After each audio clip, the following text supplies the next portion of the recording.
My first day at the Alcaldía, I was overwhelmed. I had only been in El Salvador for 3 months, and my Spanish wasn't quite there yet. A huge group swarmed the front stairs. There were risers and a platform where the local government representatives sat. My counterpart introduced me to so many people, my head was swimming, trying to remember names, verb conjugations, and vocabulary words. I met Don Rafael, tall, about 50 years old. He smiled warmly, showing his patchwork of gold and real teeth. He had served in the guerrilla. He spoke to me kindly but not condescendingly, with respect. He walked around with a machete on his hip, a common practice in rural Central America, even though the work of a council member wouldn't require him to forge through the fields. Growing up in the 80s in the US taught us that guerrillas or guerrilla warfare was synonymous with the threat of evil communist movements in Latin America. As a child, it evoked images of actual huge guerrillas with guns. Terrifying. To the local government in this rural town, un guerrillero meant warrior. Though the mayor himself was a child during the war, many of his appointed officials had served in the guerrilla. The civil war between the Salvadoran government and the resistance was brutal. It lasted from 1979 until the signing of the final peace accords in 1993. During this time, it was not unusual for the average person to come across a body part in the street or hear bombs and gunshots in the middle of the day. Those who survived the Civil War have memories of loud helicopters buzzing low all day long, car bombs, and hiding their children in the back of the house for safety from stray bullets. It was too common to find out your family, friends, or neighbors were dead or just mysteriously disappeared. The Salvadoran Ejército and paramilitary groups committed grievous human rights violations against presumed members of the Farabundo Martí National Liberation Front, the FMLN. Violations such as torture, murder, and kidnapping. When I arrived in El Salvador in 2003, some of the political fear had subsided, but fierce allegiance to both sides remained. Allegiance that would at times still pit family members against each other.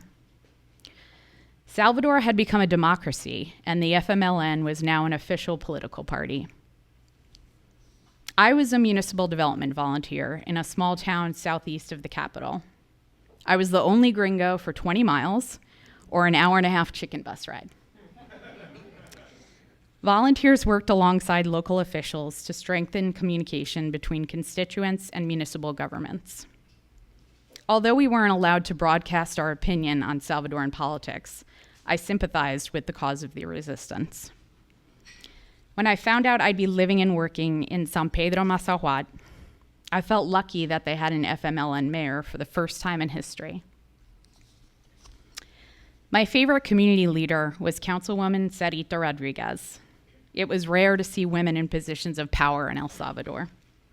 Many rural women weren't educated past the 5th grade and had lost their partners or children in the war.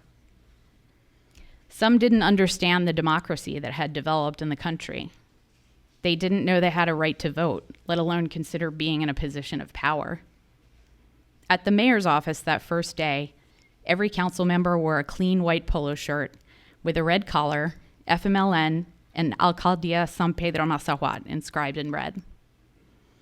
After awkward meetings with several Alcaldía staff and a few council members, Sarita walked right up to me.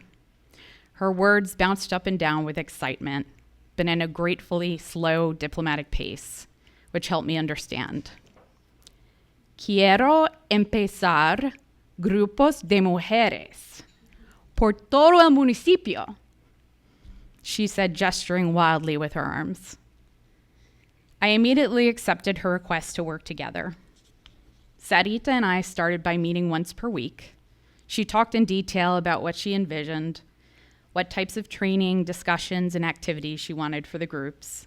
She had a clear vision, she was organized, and she had contacts in most rural villages throughout San Pedro. Our meetings increased to 2 to 3 times a week. We met in her coastal village of San Marcelino, but also in almost all the villages throughout the municipio. We needed help with our content for the trainings, and through Peace Corps, we found curriculums in Espanol on voting rights, women's rights, infant nutrition, gender roles, and basic hygiene. We were able to teach all of these topics side by side to the women's groups that slowly established themselves with our guidance. We had helped start groups in 8 different villages, and one of the women's groups even had a roster of 20 regular attendees. During the course of my service, Sarita and I became good friends. We prepared and shared meals together. Her daughter taught me how to gut, descale, and clean fish. We shared life stories, her childhood in rural El Salvador, my suburban New York upbringing, her life as a young mother trying to survive the Civil War, my experiences as a student, and of course, our stories of loss. During the war, Sarita traversed the mountains north of her home with her children. Her husband had decided on behalf of the entire family to serve the resistance. She said she served alongside gringos, and that people from all over the world, compelled by the struggles of the resistance, came to fight for the guerrilla.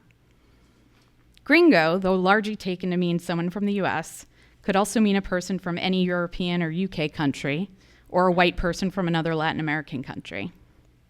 Sarita had a good impression of anyone who came to El Salvador to volunteer. If you were passionate about progress, hardworking, and willing to learn, she was on board.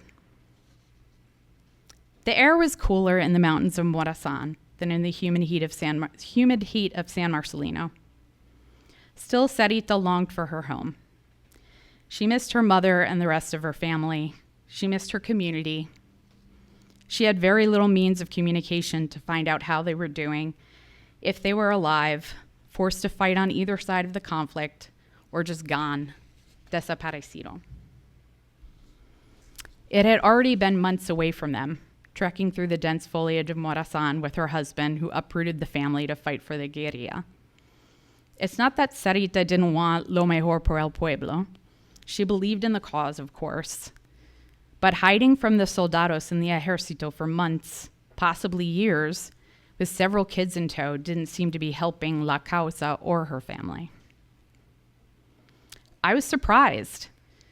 I had read about the war. I studied whatever I could find regarding the history of El Salvador before I arrived. I watched the movie Salvador starring James Woods. Should all watch it, it's great. But I had not pictured mothers and children trekking for months, years throughout the eastern part of the country. Sarita's family was probably one of many. As she recounted her story, I imagined being a young mom of 5, scared by what she's already experienced and terrified by the likely fate of her family. Tired from moving every day towards what increasingly seemed like nothing, Sarita walked with her 5 children, led by her husband and other guerrilla leaders. More often than not, they walked in darkness. They hiked and stopped under the cover of thick bushes and trees to stay hidden from the Salvadoran army. On this particular morning, 2 of her children veered slightly away from the group to find cover. As Sarita turned to address them, she watched as a landmine went off under their feet, killing both children. Landmines supplied to the Salvadoran army by the US government. The duality of the US furnishing these armaments throughout the 1980s, and then the US sending us, the Peace Corps, me, here, in 2003, it was something I struggled with. Over the course of living there, I became acutely aware of how peaceful and privileged my life had been. I also felt irritated by how little the wheels of progress seemed to turn. I was shamed by the fact that my country had provided for grievous acts of ruthless violence in El Salvador. I was probably here as a cheap consolation prize, like packaged dollar store cookies you buy last minute to bring to a party that you don't really care about. But here was Sarita. She had given up years of her life, watched her 2 children's agonizing death. She suffered more than she contributed to the cause. She didn't win battles or broker peace accords. Still, once the war was over, she didn't hesitate to serve her community again, to accept the position of council member, to work side by side with people who had supported the ejército during the war. She'd do all of it if it meant a better future for El Salvador. While many of the concejales worked within one village, she was determined to show up in every village to get the message out to constituents, especially women. Yes, you do have a voice. Yes, you can help make a change. Sarita's resilience, assertiveness, her commitment to service is inspiring. She didn't let the pain of her loss take over her life.